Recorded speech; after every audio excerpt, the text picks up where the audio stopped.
Hello. അപ്പോൾ നമ്മുടെ industries extension ഓഫീസറിൻ്റെ സിലബസ് അനുസരിച്ചുള്ള ക്ലാസ്സസ് ആയിരുന്നു നടന്നുകൊണ്ടിരുന്നത്.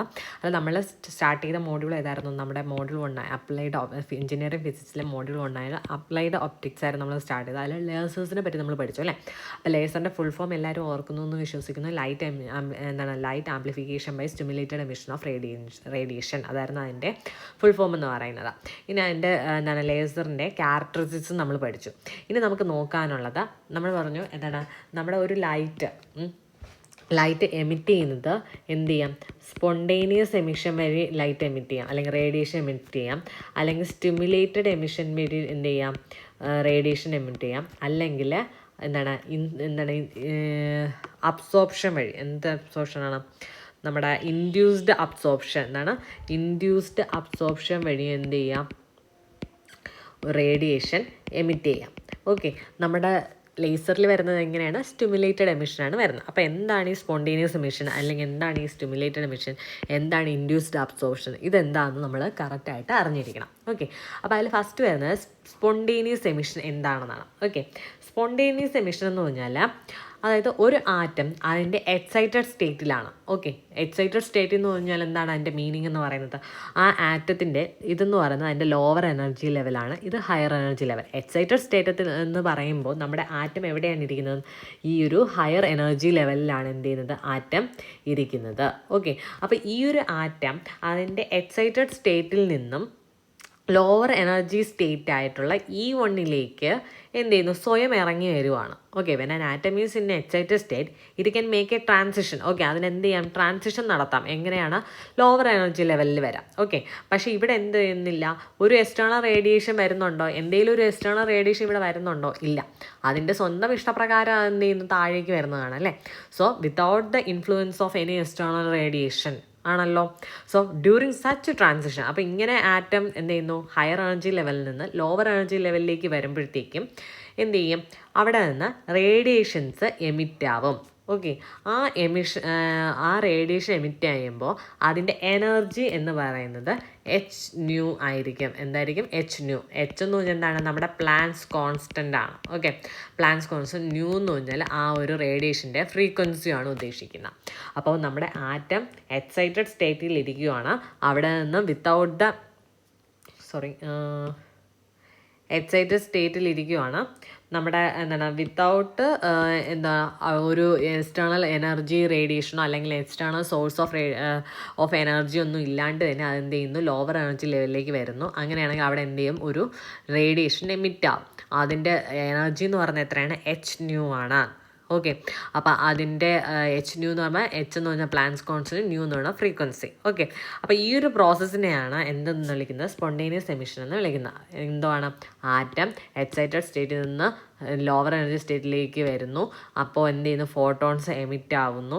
ആ ഒരു പ്രോസസ്സിനെയാണ് നമ്മൾ എന്ത് വിളിക്കുന്നത്? സ്പോണ്ടേനിയസ് എമിഷൻ എന്ന് വിളിക്കുന്നത്. ഇനി ഈ എമിറ്റഡ് ഫോട്ടോൺസിൻ്റെ എനർജി എത്രയാണെന്ന് നമ്മൾ പറഞ്ഞു? hν എന്ന് പറഞ്ഞു. And can move in any random direction. അതാണ് ഇവിടെ ഇങ്ങനെ കാണിച്ചേക്കുന്നത്. ആ ഒരു റേഡിയേഷനെ ഏത് ഡയറക്ഷനിൽ വേണമെങ്കിലും എന്ത് ചെയ്യാം? മൂവ് ചെയ്യാം. ആൻഡ് ഒരു കാര്യം കൂടി ഓർക്കുക, ഒരു ആറ്റം അതിൻ്റെ എക്സൈറ്റഡ് സ്റ്റേറ്റിൽ നിന്ന് ലോവർ എനർജി സ്റ്റേറ്റിലേക്ക് വരുന്നു. അങ്ങനെ എത്ര ഫോട്ടോണാണ് എമിറ്റ് ചെയ്യുന്നത്? ഒരു ഫോട്ടോണാണ് എമിറ്റ് ചെയ്യുന്നത്. അതാണ് ഒരു റേഡിയേഷൻ കാണിച്ചിരിക്കുന്നത്. Photon means radiation. Okay, then the photons emitted from various atoms in the assembly have no phase relationship between them and hence are incoherent. അപ്പോൾ ഇവിടെ നമ്മൾ സ്പോണ്ടേനിയസ് എമിഷൻ ആണ് പറഞ്ഞത് അല്ലേ? നമ്മുടെ ലേസറിൻ്റെ ഒരു ക്യാരക്ടറിസ്റ്റിക്സ് പറഞ്ഞത് ഓർക്കുന്നുണ്ടോ? ലേസറിൻ്റെ ക്യാരക്ടറിസ്റ്റിക്സിൽ ഒരു പറഞ്ഞതാണ് they are very high degree of coherence എന്ന് പറഞ്ഞു. ആൻഡ് ലേസറിൽ വരുന്നത് എന്താണ്? സ്റ്റിമുലേറ്റഡ് എമിഷനാണ്. ഓക്കെ, സ്റ്റിമുലേറ്റഡ് എമിഷനിൽ ഹൈ ഡിഗ്രി ഓഫ് കൊഹറൻസ് ആണെങ്കിൽ സ്പോണ്ടേനിയസ് എമിഷനിൽ എന്തായിരിക്കും? അതെന്ന് പറയുന്നത് ഇൻകൊഹറൻ്റ് ആയിരിക്കും. അതിൽ നിന്ന് വരുന്ന റേഡിയേഷൻ എന്ന് പറഞ്ഞാൽ ഇൻകൊഹറൻ്റ് ആവും. അതാണ് ഇവിടെ പറഞ്ഞിരിക്കുന്നത്. ഓക്കെ, അപ്പോൾ ഈ ഇൻകൊഹറൻ്റ് ആവുമെന്ന് പറഞ്ഞാൽ എന്താണ് അവിടെ ഉദ്ദേശിക്കുന്നത്? ആ ഒരു ആറ്റം എമിറ്റ് ചെയ്യുന്ന ഫോട്ടോൺസ് തമ്മിൽ ഒരു ഫേസ് റിലേഷൻഷിപ്പും ഇല്ല. ഓക്കെ, ഫേസ് റിലേഷൻഷിപ്പ് ഉണ്ടായിരുന്നെങ്കിൽ നമുക്ക് കൊഹറൻ്റ് എന്ന് പറയുന്നു. ഫേസ് റിലേഷൻഷിപ്പ് ഇല്ലാത്ത സ്ഥിതിക്ക് അതെന്താണ്? ഇൻകൊഹറൻ്റ് ആണ്. ഓക്കെ, ഇനി നമുക്ക് ഈ സ്പോണ്ടേനിയസ് എമിഷനിൽ നമുക്കൊരു ഇക്വേഷൻ ഉണ്ട്. ഇതെന്താണെന്ന് ജസ്റ്റ് വളരെ ഈസി ആയിട്ടുള്ള കാര്യമാണ്. എന്താണ്? നമ്മുടെ ഈ ഒരു ആറ്റം അതിൻ്റെ നമ്മുടെ കാര്യം എന്തോ പറഞ്ഞ്? ഇതാണ് അതിൻ്റെ higher energy level E2 and this is the E1 lower energy level. ഇവിടെ ഒരു ആറ്റം ഉണ്ട്, അത് എന്ത് ചെയ്യുന്നു, താഴേക്ക് ഹയർ എനർജി ലെവലിൽ നിന്ന് ലോവർ എനർജി ലെവലിലേക്ക് വരുന്നു. ആൻഡ് അതെന്ന് പറയുന്നത് റേഡിയേഷൻ എമിറ്റ് ചെയ്യുന്നു, അതിൻ്റെ എനർജി hν എന്ന് പറഞ്ഞു. ഓക്കെ, അപ്പോൾ ഈ എന്തുമാത്രം the rate at which electrons falls from excited level, അതായത് ഈ ഒരു ലെവലിൽ നിന്നും ഈ ഒരു ലെവലിലേക്ക് ഈ ഇലക്ട്രോൺസ് ട്രാൻസ്ഫർ ചെയ്യുമ്പോൾ അതിൻ്റെ റേറ്റ് എന്ന് പറയുന്നത് it is proportional to number of electrons remaining in E2 ആണല്ലോ. ഈ E2ൻ്റെ ഇവിടെ എത്ര ഇലക്ട്രോൺസ് ഉണ്ടോ അത്രയും മാത്രമേ അത് എന്ത് ചെയ്യത്തുള്ളൂ, താഴേക്ക് ലോവർ എനർജി ലെവലിലേക്ക് വരത്തുള്ളൂ. സോ ദിസ് റേറ്റ്, അതായത് ഈ മുകളിൽ നിന്ന് താഴേക്ക് വരുന്ന ഈ ഒരു പ്രോസസ്സ്, ഈ ഒരു റേറ്റിനെ എന്തിനാണ് ഡിപ്പെൻഡ് ചെയ്യുന്നത്, the number of electrons remaining in E2. So E2ൽ എത്ര ഇലക്ട്രോൺസ് ഉണ്ട് അതിനെ ഡിപ്പെൻഡ് ചെയ്തിരിക്കും. ഞാൻ ഈ നമ്പർ ഓഫ് ഇലക്ട്രോൺസ് ഇൻ E2നെ ഞാൻ N2 എന്നാണ് ഡിനോട്ട് ചെയ്യുന്നതെന്ന് വയ്ക്കുക. ഓക്കെ, അപ്പോൾ rate at which electrons falls from E2 to E1 എന്ന് പറയുമ്പോഴത്തേക്കും ഞാൻ അതിനെന്താണ് dN2 ഡിവൈഡ്, റേറ്റ് എന്ന് പറയുമ്പോഴത്തേക്കും നമ്മൾ എന്താ റേറ്റ് ഓഫ് ചേഞ്ച് എന്ന് പറഞ്ഞാൽ എന്താണ്, നമ്മൾ dN2 ഏതാണോ ആ ഒരു ക്വാണ്ടിറ്റി ഡിവൈഡഡ് ബൈ dt എന്നാണ് നമ്മൾ എഴുതുന്നത്. And it is proportional to എന്താണ് എന്താണ് electrons remaining in E2. Okay, the number of electrons remaining in E2. So നമുക്ക് എന്ത് എഴുതാം, dN2 ഡിവൈഡഡ് ബൈ dt എന്ന് പറഞ്ഞാൽ പ്രപ്പോർഷണൽ ടു N2 എന്ന് എഴുതാം ആണല്ലോ. Number of electrons in E2 ആണ് N2 എന്ന് നമ്മൾ ഡിനോട്ട് ചെയ്യുന്നത്. സോ നമ്മളിവിടെ ഈ ഒരു പ്രപ്പോർഷണാലിറ്റി മാറ്റാനായിട്ട് നമ്മളൊരു കോൺസ്റ്റൻ്റ് കൊടുക്കും, അതിനെയാണ് നമ്മൾ dN2 ഡിവൈഡഡ് ബൈ എന്താണ് dt ഇവിടെ എഴുതുവാണേ, dN2 ഡിവൈഡഡ് ബൈ dt എന്ന് പറഞ്ഞാൽ equal to A2 into N2 എന്ന് കൊടുത്തു. ഈ A2 എന്ന് എന്താണ്, നമ്മുടെ പ്രൊപ്പോർഷണാലിറ്റി കോൺസ്റ്റൻ്റ് ആണ്. അതിനെ നമ്മൾ വിളിക്കുന്ന പേരാണ് Einstein's coefficient for spontaneous emission. എന്താണ് Einstein's coefficient for spontaneous emission, അതാണ് A2 എന്ന് പറയുന്നത്. ഓക്കെ, അപ്പോൾ നമ്മളിവിടെ പറഞ്ഞതാണ് this rate at which electrons falls from എന്താണ് electrons falls from higher energy level to lower energy level. ആ ഒരു റേറ്റ് എന്ന് പറഞ്ഞാൽ എന്തിനെ ഡിപ്പെൻഡ് ചെയ്തിരിക്കും, ഈ ഒരു ഹയർ എനർജി ലെവലിൽ എത്ര ഇലക്ട്രോൺസ് ഉണ്ട് അതിനെ ഡിപ്പെൻഡ് ചെയ്തിരിക്കുന്നു. അപ്പോൾ ആ നമ്പർ ഓഫ് ഇലക്ട്രോൺസ് നമ്മൾ N2 എന്നാണ് ഡിനോട്ട് ചെയ്തത്, ഈ ഹയർ എനർജി ലെവലിലുള്ള. അങ്ങനെ നമുക്ക് എന്ത് എഴുതാം, dN2 ഡിവൈഡ് ബൈ dt, അതായത് റേറ്റ് എന്ന് പറയുന്നത് ഈസ് പ്രൊപ്പോർഷണൽ ടു N2 ആണ്. സോ നമ്മൾ ഈ പ്രൊപ്പോർഷണാലിറ്റി മാറ്റാനായിട്ട് എന്ത് ചെയ്തു, അതിനെ ഒരു കോൺസ്റ്റൻ്റ് കൊണ്ട് multiply. So A2 into N2, അതിൽ A2 എന്ന് പറഞ്ഞാൽ എന്താണ്, നമ്മുടെ Einstein's coefficient for spontaneous emission ആണ്. ഓക്കെ, ഇത് ഇമ്പോർട്ടൻ്റ് ആണ്, നമുക്ക് ഇതുണ്ടെങ്കിലേ നമുക്ക് കൺസെപ്റ്റുകൾ കുറച്ച് മനസ്സിലാവത്തുള്ളൂ. ഓക്കെ, ദെൻ അപ്പോൾ നമ്മളിപ്പോൾ പറഞ്ഞത് എന്തുമായിരുന്നു, സ്പോണ്ടേനിയസ് എമിഷനെ പറ്റിയായിരുന്നു. ഇനി അതേപോലെ എന്തുണ്ട്, നമ്മുടെ സ്റ്റിമുലേറ്റഡ് എമിഷൻ ഉണ്ട് അല്ലേ, സ്റ്റിമുലേറ്റഡ് എമിഷൻ ഉണ്ട്. നമുക്ക് നോക്കാം സ്റ്റിമുലേറ്റഡ് എമിഷൻ. ഈ സ്റ്റിമുലേറ്റഡ് എമിഷനെ വിളിക്കുന്ന മറ്റൊരു പേരാണ് ഇറ്റ് ഈസ് ഇൻഡ്യൂസ്ഡ് എമിഷൻ. എന്ത് വിളിക്കും, ഇൻഡ്യൂസ്ഡ് എമിഷൻ എന്ന് വിളിക്കും. സ്റ്റിമുലേറ്റഡ് എമിഷൻ അഥവാ ഇൻഡ്യൂസ്ഡ് എമിഷൻ എന്ന് വിളിക്കും. ഓക്കെ, ഇനി ഈ സ്റ്റിമുലേറ്റഡ് എമിഷൻ, നേരത്തെ നമ്മൾ സ്പോണ്ടേനിയസ് എമിഷനിൽ എന്തായിരുന്നു, അവിടെ എക്സ്റ്റേണൽ എനർജി റേഡിയേഷനോ അങ്ങനെ എന്തെങ്കിലും ഉണ്ടായിരുന്നോ, അല്ലെങ്കിൽ എക്സ്റ്റേണൽ ഒരു എനർജി നമ്മൾ കൊടുക്കുന്നുണ്ടോ, ഇല്ല. പക്ഷേ സ്റ്റിമുലേറ്റഡ് എമിഷനിൽ നമ്മളൊരു എക്സ്റ്റേണൽ റേഡിയേഷൻ നമ്മൾ കൊടുക്കും. എന്തിനാണ്, ആ ഒരു ഇലക്ട്രോണിക് ട്രാൻസിഷൻ നടക്കാനായിട്ട്. ഓക്കെ, സോ ഇവിടെ നമ്മൾ കൊടുക്കുന്ന എക്സ്റ്റേണൽ റേഡിയേഷൻ്റെ ഡെൻസിറ്റിയെ ഡിപ്പെൻഡ് ചെയ്തിരിക്കും എന്തുമാത്രം അവിടെ നിന്ന് എന്താണ് ഫോട്ടോൺസ് എമിറ്റ് ചെയ്യുന്നു എന്നുള്ളത്. ഓക്കെ, നേരത്തെ എന്തായിരുന്നു പറഞ്ഞത്, ആ ഒരു ഹയർ എനർജി ലെവലിൽ എത്ര ഇലക്ട്രോൺസ് ഉണ്ട് അതിനെ ഡിപ്പെൻഡ് ചെയ്തിരിക്കും ആ ഒരു റേറ്റ് എന്ന് പറയുന്നത് അല്ലേ, ആ ഒരു റേറ്റ് ഓഫ് ട്രാൻസിഷൻ എന്ന് പറയുന്നത്. ഇവിടെ ഒരു കാര്യം കൂടി ഡിപ്പെൻഡ് ചെയ്യും, എന്താണ്, എക്സ്റ്റേണൽ റേഡിയേഷൻ ഡെൻസിറ്റിയെ കൂടി എന്ത് ചെയ്യും, ഡിപ്പെൻഡ്. അപ്പോൾ എന്താണ് സ്റ്റിമുലേറ്റഡ് എമിഷൻ എന്ന് നോക്കാം. സ്റ്റിമുലേറ്റഡ് എമിഷൻ എന്ന് പറഞ്ഞാൽ എന്താണ്, നമ്മുടെ നേരത്തെ പറഞ്ഞ പോലെ തന്നെ ഇവിടെ E2 ഹയർ എനർജി ലെവൽ കാണിച്ചിട്ടുണ്ട്, ലോവർ എനർജി ലെവൽ കാണിച്ചിട്ടുണ്ട്. ആൻഡ് ഇവിടെ ഒരു ഇലക്ട്രോൺ ഉണ്ട്. ഓക്കെ, ഈ ഫോട്ടോൺ ഓഫ് നമ്മൾ ഈ ഒരു ഇലക്ട്രോണിലേക്ക് എന്താണ് ഒരു ആറ്റം ഉണ്ട്, ആറ്റത്തിനകത്താണ് എന്താ വരുന്നത്, ഇലക്ട്രോൺ വരുന്നത് അല്ലേ. അപ്പോൾ നമ്മളൊരു photon of energy hν. Okay, hν എന്ന് പറയുന്ന ഒരു ഫോട്ടോൺ ഓഫ് എനർജി ഇവിടുത്തെ ആറ്റോ ആയിട്ട് എന്ത് ചെയ്യുന്നു, ഇൻട്രാക്ട് ചെയ്യുവാണ്. ഓക്കെ, അങ്ങനെയാണെങ്കിൽ എന്താണ്, ഈ ഒരു ആറ്റത്തിൻ്റെ എന്താണ് ഇലക്ട്രോണിക് ഫീൽഡ്, എന്താണ് electric field associated with this photon. Okay, ഈ ഒരു ഫോട്ടോണിൻ്റെ ഇലക്ട്രിക് ഫീൽഡ് എന്ന് പറഞ്ഞാൽ ക്യാൻ സ്റ്റിമുലേറ്റ് അല്ലെങ്കിൽ induce atomic emission such that emitted electromagnetic wave vibrates in phase with the stimulating wave and travels in the same direction. അതായത് ഇവിടെ എന്ന് പറഞ്ഞാൽ നമ്മുടെ ഓൾറെഡി എച്ച് ന്യൂ എന്ന് പറഞ്ഞിട്ട് ഒരു ഫോട്ടോൺ അല്ലെങ്കിൽ ഒരു ഫോട്ടോൺ വന്ന് എന്ത് ചെയ്യുന്നു, ആറ്റോമായിട്ട് ഇൻട്രാക്ട് ചെയ്യുന്നുണ്ട്. അത് കാരണം എന്ത് ചെയ്യുന്നുണ്ട്, ഒരു എന്താണ് അറ്റോമിക് എമിഷൻ നടക്കുന്നുണ്ട്. അതെന്ന് പറയുന്നത് ഓൾറെഡി ഇവിടെ E2 നിന്ന് E1 എന്ത് ചെയ്യും, ഇലക്ട്രോണിക് ട്രാൻസിഷൻ നടക്കുമ്പോൾ എന്ത് ചെയ്യും, ഒരു എനർജി റിലീസ് അല്ലെങ്കിൽ ഒരു റേഡിയേഷൻ എമിറ്റാ. സോ അതുമായിട്ട് ഇൻ ഫേസ് ആണ്. ആൻഡ് അത് രണ്ടും ഒരേ ഭാഗത്തേക്കാണ് എന്ത് ചെയ്യുന്നത്, ട്രാവൽ ചെയ്യുന്നത്. സോ ഒരേ സമയം ഇവിടെ എത്ര ഫോട്ടോൺസ് എന്ന് എമിറ്റ് ആവുന്നുണ്ട്, 2 ഫോട്ടോൺസ് എമിറ്റ് ആവുന്നുണ്ട്. ഫോട്ടോൺസ് അല്ലെങ്കിൽ റേഡിയേഷൻസ് എത്ര എമിറ്റ് ആവുന്നുണ്ട്, 2 റേഡിയേഷൻസ് എമിറ്റ് ആവുന്നുണ്ട്. So they are in phase എന്ന് പറഞ്ഞു. So they are coherent. Stimulated എമിഷനിൽ എന്ന് പറഞ്ഞാൽ എന്താണ്, കൊഹറൻ്റ് ആണ്. Okay. For every incident photon 2 photons will be emitted moving in the same direction. ഒരേ ഡയറക്ഷനിലാണ് എന്ത് ചെയ്യുന്നത്, അത് മൂവ് ചെയ്യുന്നത്. ആൻഡ് ഇവിടെ വരുന്ന ടോട്ടൽ എനർജി എത്രയാണ്, 2 × h nu out. Okay, the emitted photons travels in the direction of incident photon. Thus, the emitted photons have the same frequency and are in phase with the incident photon. അപ്പോൾ ഈ emitted photoninum incident ഫോട്ടോണിനും same എനർജിയാണ് and they are in phase. Okay. ഇനി നമുക്ക് ഇവിടെ അപ്പോൾ എന്തൊക്കെയാണ് dependable factor എന്ന് പറഞ്ഞാൽ, ഞാനിപ്പോൾ എഗെയിൻ ഇവിടെ എടുക്കുവാണ്. നമ്മുടെ എന്താണ് ഇവിടെ DN2 എന്ന് എഴുതാം കേട്ടോ. അതായത് നമ്മുടെ ഹയർ എനർജി ലെവലിൽ N2 നമ്പേഴ്സ് ഇലക്ട്രോൺസ് ഉണ്ടെന്ന് വയ്ക്കുക. ഓക്കെ. അതെന്ന് പറയുന്നത് ഈ ലോവർ എനർജി ലെവലിലേക്ക് വരുമ്പോൾ എന്ത് ചെയ്യുന്നുണ്ട്, ഒരു ഇലക്ട്രോൺ എമിറ്റ് ആവുന്നുണ്ട്. അതുപോലെ തന്നെ എച്ച് ന്യൂ എന്ന് പറയുന്ന ഒരു ഫോട്ടോൺ വന്ന് ഈ ഒരു ആറ്റോമായിട്ട് ഇൻട്രാക്ട് ചെയ്യുമ്പോൾ എന്ത് ചെയ്യുന്നുണ്ട്, ഒരു റേഡിയേഷൻ എമിറ്റ് ആവും. സോ ടോട്ടൽ 2 h nu എന്ന് പറഞ്ഞു ആണല്ലോ. അങ്ങനെയാണെങ്കിൽ ഇവിടെ എന്തൊക്കെ, അതായത് ഈ ഒരു റേറ്റ് ഓഫ് സ്റ്റിമുലേറ്റഡ് എമിഷനെ ഞാൻ DN2 / dt എന്ന് ഇറ്റ് ഈസ് പ്രൊപ്പോർഷണൽ ടു എന്തൊക്കെയാണ്, instantaneous number of atoms in the excited state. അതായത് എത്രയാണ്, N2 പ്രൊപ്പോർഷണൽ ആണ്. അതുപോലെ തന്നെ നമ്മുടെ എന്താണോ നമ്മുടെ ഇൻസിഡൻറ്റ് റേഡിയേഷൻ്റെ അതിൻ്റെ എനർജി ഡെൻസിറ്റി, അതിനെ ഞാൻ റോ എന്ന് ഡിനോട്ട് ചെയ്യണം, അതിനും എന്താണ്, പ്രൊപ്പോർഷനാണ്. സോ നമ്മളിവിടെ കോൺസ്റ്റൻ്റ് ഓഫ് പ്രൊപ്പോർഷണാലിറ്റി നമ്മൾ കൊടുക്കുകയാണ്. DN2 / dt എന്ന് പറഞ്ഞ് equal to B2 × raw N2 എന്ന് ഞാൻ എഴുതി. ഓക്കെ.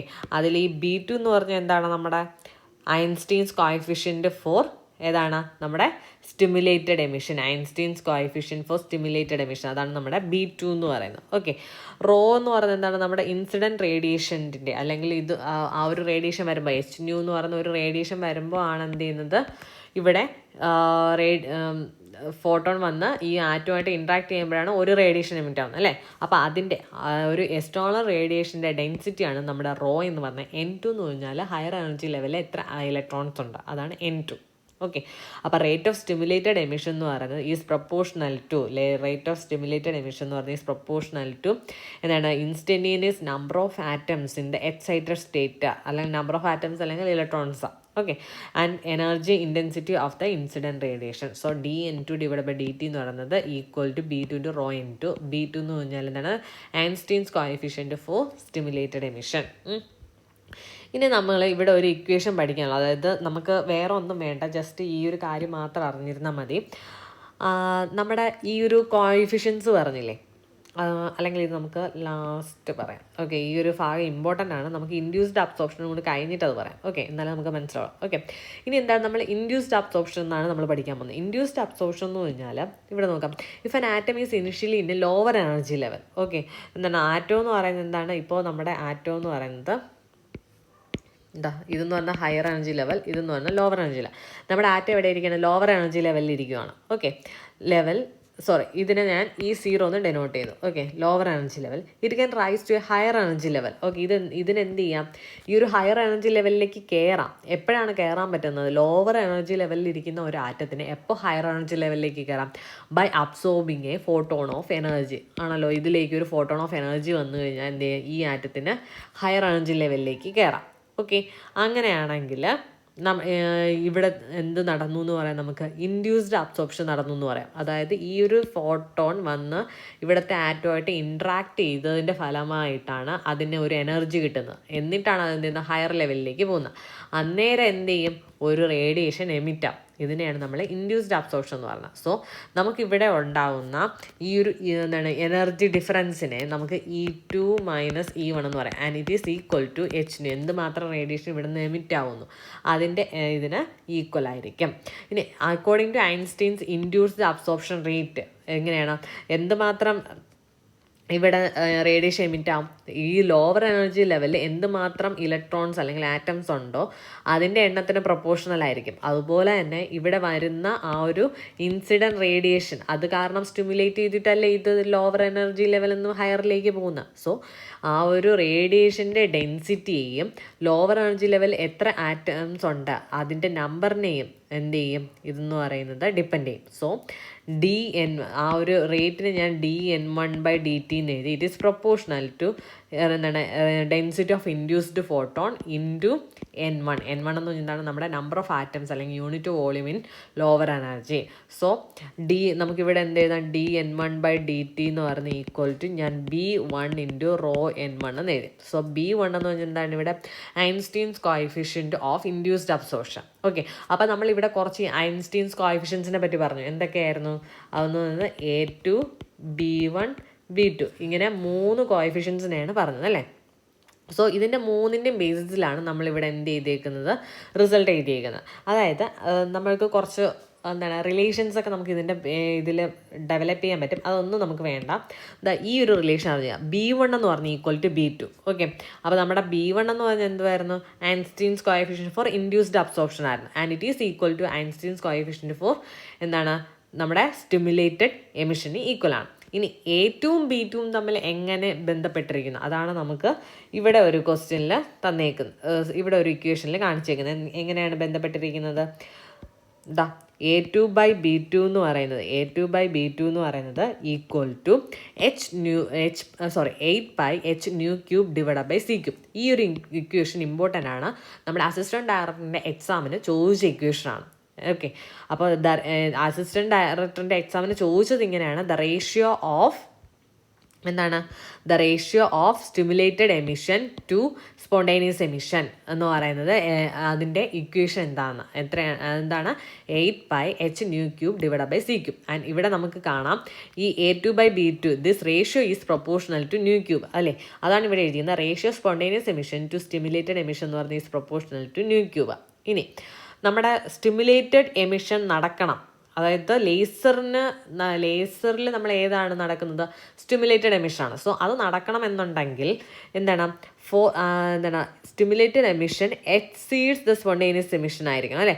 അതായത് A2/B2 എന്ന് പറയുന്ന ഈ ഒരു റേഷ്യോയിൽ എന്താണ്, A2 എന്ന് പറഞ്ഞാൽ എന്തുമായിരുന്നു, നമ്മുടെ സ്പോണ്ടേനിയസ് ആയിരുന്നു. B2 എന്ന് പറഞ്ഞാൽ stimulated emission. So when stimulated emission exceeds this spontaneous emission, അങ്ങനെയാണെങ്കിൽ എന്ത് ചെയ്യും, അവിടെ ലേസിങ് ആക്ഷൻ നടക്കും. ഓക്കെ, ആൻഡ് ഇത് എപ്പോഴാണ് നടക്കുന്നത്, അറ്റ് ലോ ഫ്രീക്വൻസി. അതായത് ന്യൂവിൻ്റെ വാല്യൂ ലോ ആണെങ്കിൽ A2/B2 എന്താവത്തുള്ളൂ, ലോ ആവത്തുള്ളൂ. A2/B2 ലോ ആവണമെങ്കിൽ B2 എന്ന് പറയുന്നത് എന്തായിരിക്കണം, ഹയർ ആയിരിക്കണം. അതാണ് ഇവിടെ ഉദ്ദേശിക്കുന്നത്. ഓക്കെ, സോ A2/B2 അതായത് when stimulated emission exceeds this spontaneous emission എന്താണ്, lasing action occurs at low frequency. ന്യൂവിൻ്റെ വാല്യൂ എത്ര ആയിരിക്കണം, ലോ ഫ്രീക്വൻസിയിലായിരിക്കണം. ഇനി അറ്റ് ഹൈ ഫ്രീക്വൻസി ആണെങ്കിൽ ന്യൂവിൻ്റെ വാല്യൂ കൂടി, അതിനർത്ഥം എന്താണ്, A2/B2ൻ്റെ വാല്യൂ കൂടി. അത് കൂടണമെങ്കിൽ A2ൻ്റെ വാല്യൂ എങ്ങനെ ആയിരിക്കണം, കൂടുതലായിരിക്കും. അതായത് spontaneous emission exceed stimulated emission ആണെങ്കിൽ അവിടെ ലേസിങ് ആക്ഷൻ നടക്കുമോ, ഇല്ല. അവിടെ എന്താണ്, സ്പോണ്ടേനിയസ് എമിഷനാണ് നടക്കുന്നത്. സോ അവിടെ ലേസിങ് ആക്ഷൻ നടക്കത്തില്ല. സോ ഇത്രയാണ് നമുക്ക് ഈ ഒരു ഭാഗം. അതായത് ഇത് ഇമ്പോർട്ടൻ്റ് ആണ്, എന്താണ് സ്പോണ്ടേനിയസ് എമിഷൻ, എന്താണ് സ്റ്റിമുലേറ്റഡ് എമിഷൻ, അത് തമ്മിലുള്ള റിലേഷൻ, ആ ഒരു ഇക്വേഷൻസും എല്ലാം ഇമ്പോർട്ടൻ്റ് ആണ് കേട്ടോ. ഓക്കെ, ബാക്കി നമുക്ക് അടുത്ത ഒരു ക്ലാസ്സിൽ നോക്കാം. Thank you.